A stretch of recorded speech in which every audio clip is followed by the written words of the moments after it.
આજે અમારે ઝાઝા ટાઈમ પછી લખમણાતા આવ્યા છે. મમ્મી પપ્પા ને શ્યામ ત્રણેય બહાર બેસી ગયા છે લખમણાતા સાથે મીટિંગમાં. હમણાં કોઈ નાસ્તો કરવા આવે એમ લાગતું નથી, એટલે મેં તો ઘી ને ભાખરી નાસ્તો કરી લીધો.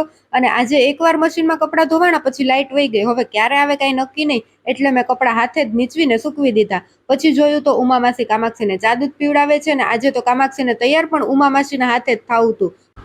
બપોરે જમવામાં શાક, અડદની દાળ, મમરી, કાચું, ખાખડી ને લાપસી બધું બની ગયું છે. હવે હેતવી ને ઉમા બે રોટલી બનાવે છે. બપોરે ફ્રી થઈને હિતુભાઈના લગ્નની કેસેટ જોતા હતા, અને થોડીક વાર થઈ ત્યાં તો લાઇટ વહી ગઈ, એટલે બધાય બહાર બેસવા આવી ગયા. મસ્ત પવન છે બહાર. અને પવનથી યાદ આવ્યું કે હજી અડધા ઘઉં વાવલવાના તો બાકી છે, એટલે આજે તો રાહુલ જમાઈને ઘઉં વાવલવાના કામે લગાડી દીધા. રાત્રે મમ્મીએ મસ્ત ચૂલા ઉપર ભજીયા બનાવ્યા ને બહાર જ બધાને જમવા બેસાડી દીધા. ચૂલાના ભજીયાની તો વાત જ કંઈક અલગ છે. પછી ઉમાને ગોલો ખાવો તો એટલે એને ગામમાં ગોલો ખાવા લઈ ગયા, અને મારે ગોલો નહોતો ખાવો તો મેં ચોકોબાર ખાધી.